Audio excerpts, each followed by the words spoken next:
Hello everybody, out here in the front yard. Me and Scooter going to check the mail.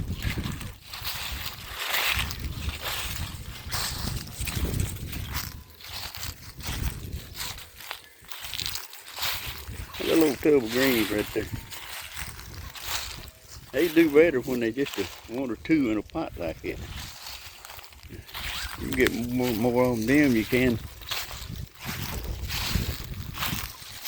The less you put in, I think the more to come out. They don't have to smother each other trying to come up and make, you know what I mean? Cows running over in that pasture. Must be about feed time.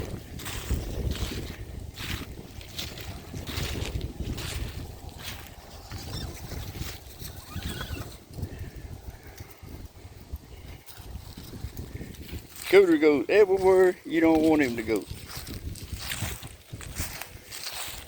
Now he gonna follow me around this tree, huh? So I'm gonna have to get it untangled off from that tree. He's determined to go one way.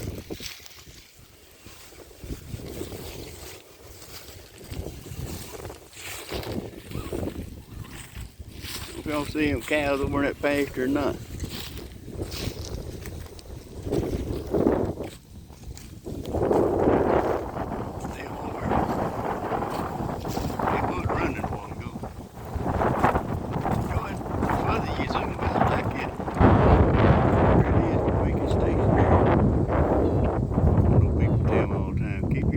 Camera still. Well, it's hard to do that. I just enjoy his own his talking, you know. Not really showing much, just talking. That's the thing. Like last night, I laid in the bed. I went to bed about 10 o'clock. I laid there in that bed till about 1:30 this morning before I ever even could think about going to sleep. I don't know why I didn't get up.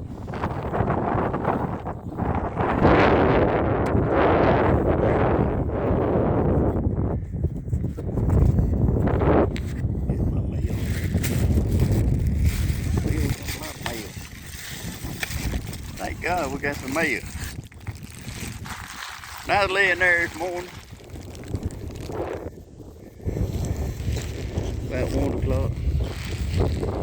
What I've been thinking about, I was laying there thinking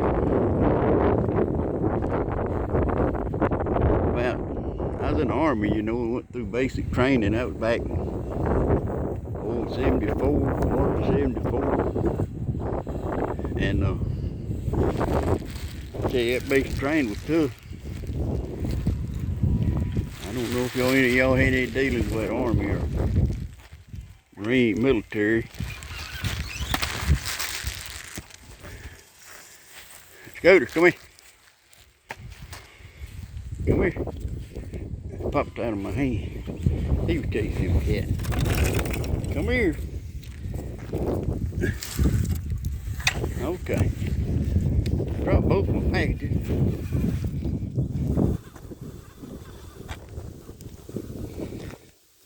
Let me get my packages. Anyway, y'all ever had any dealings with that? We went.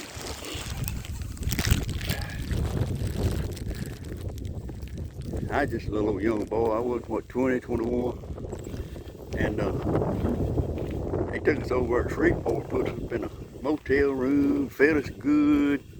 And then we went to that orientation deal. Man, it was just fantastic. I was eating good. Lay up in a motel room watching TV. Oh, it was just awesome. And about that time, next morning they said, load up on the bus, we're going to take y'all down to Fort Polk, Louisiana. I said, Fort Polk, Louisiana. Anyway, we loaded up in the bus, and it was fun riding down there, and talking amongst everybody, and this and that and the other. We got down there, and they let us off the bus. About that time, it was a cattle trailer looking thing coming around the corner.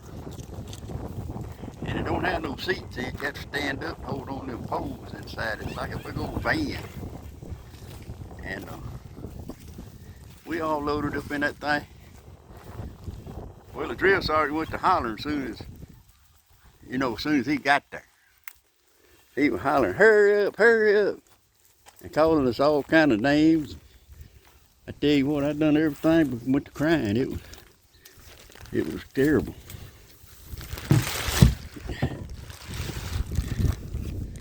It was terrible. Because he called me every name I ever heard. I ain't never heard some of his names he was calling me. And everybody was scared. We loaded up on that thing, called it the cattle truck. We loaded up on it, and here we go. Up and down them little hills or whatever there in Leesfield, Louisiana, right after there, Fort Polk. And that drill sergeant hollering all the way. Scumbags and all this. He said, all right. We pulled in there and he said, all right, everybody get off. So we get off and they said, drop your suitcase. You won't be needing that no more. And they gave us a duffel bag and all this, and they took us in there and started giving us clothes, uniforms to wear, and this and that and the other. I had a shirt on and a hat, hat what you wear, And I was sitting there I sat there in my drawer when they took that picture. It's all I had time to get on so they could take that picture of me, to show off to Mom and Daddy when I got home. But when I first got in the Army, they take pictures. At that time, we went to Holland again, and I mean, it was nothing but just, I can't explain it. It was the most terrible thing I ever went through. Anyway, we got back, got us set up in the barracks and all that and everything. We got in there, and they told us we're going to have to, one at a time, every hour or two, going to have to be a fire watch. Have to go get up in the middle of the night. Well, thank God that first night it wasn't me. It was somebody else.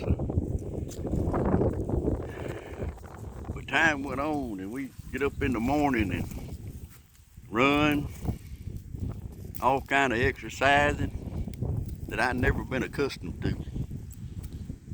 And it was all that hollering all the time. It was drill sergeants, that's all they wanted to do was holler. And back then, they could use any word they wanted to. It didn't matter if it offended you or not, they'd say it. We were standing in the chow line getting ready to eat one day, and you had to stand there and parade rest, put your hands there behind you.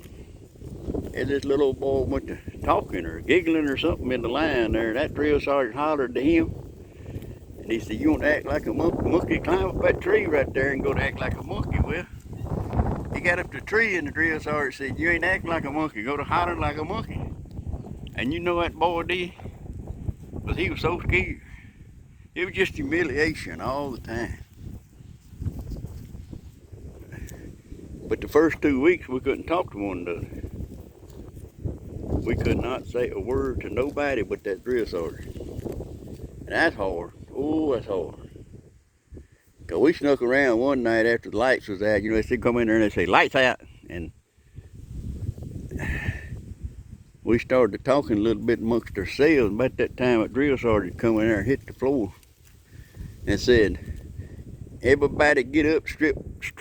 He said, "Strip." And they put us out there in the front of that barracks doing push-ups with nothing on. And that was so humiliating. And that was in '74, people. I could just imagine how it was back in the day before that time. But it made a better man out of me because I become more humble.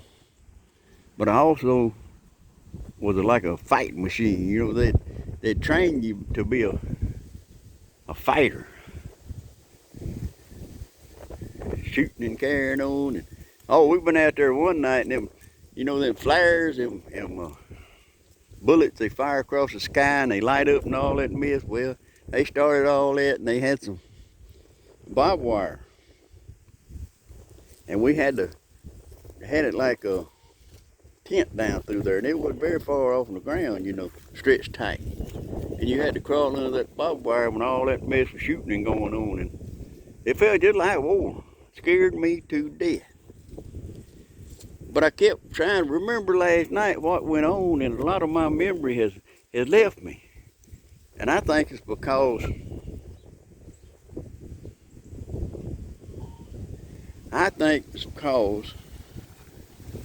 your body, your mind forgets all the bad things over time.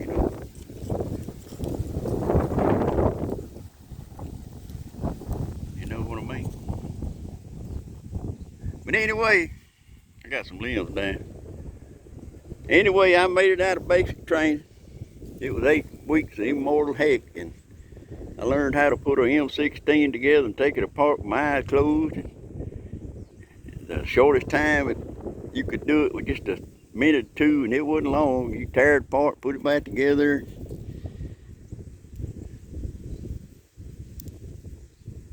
And all that was just,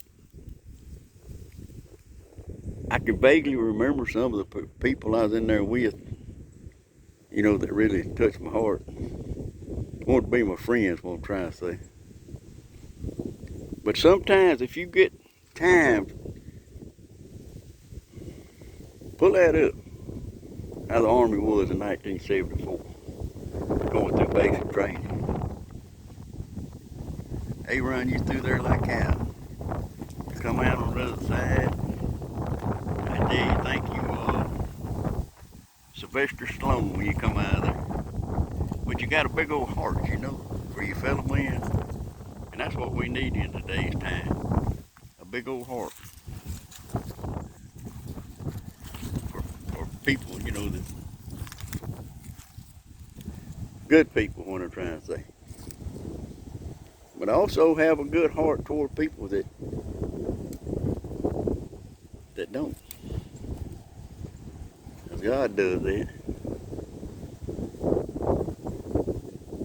We'll talk more about the Army days sooner or later, but I just come to my mind. I want to talk about it today. Scooter playing with the cat. Y'all have a blessed day, and I'm going to talk to y'all later. I hope you subscribe to my channel.